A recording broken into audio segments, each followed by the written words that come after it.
సిరిసిల్ల జిల్లాలో rescue operation success. వాగులో చిక్కుకున్న రైతుల్ని రక్షించిన అధికారులు.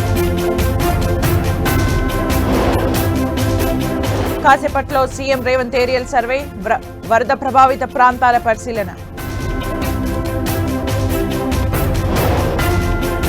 బలహీనపడిన తీవ్ర అల్పపీడనం, వచ్చే 3 గంటల్లో తెలంగాణకు భారీ వర్ష సూచన.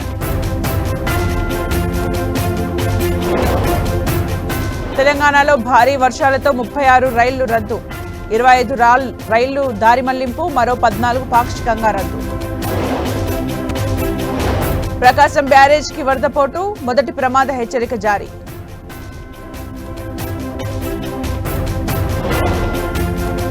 చింతూరు ఏజెన్సీని ముంచెత్తిన వరద, ఉప్పొంగిన శబరి నది, 50 గ్రామాలకు నిలిచిన రాకపోకలు. ఉత్తరాదిని వణికిస్తున్న భారీ వర్షాలు, చండీగఢ్ కులు హైవేపై 50 కిలోమీటర్ల ట్రాఫిక్ జామ్. హిమాచల్లో వరద విలయం, 2 నెలల్లో 300 మంది మృతి, 2600 కోట్ల ఆస్తి నష్టం. మధ్యప్రదేశ్ను ముంచెత్తిన వరదలు, ఉజ్జయినిలో నీట మునిగిన పలు ఆలయాలు.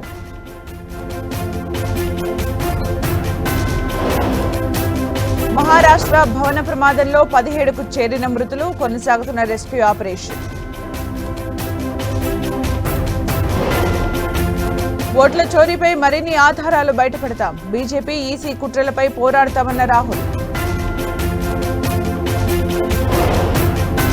యుక్రెయిన్పై మరోసారి విరుచుకుపడిన రష్యా, కీవ్లోని EU బిల్డింగ్పై అటాక్, 10 మంది మృతి.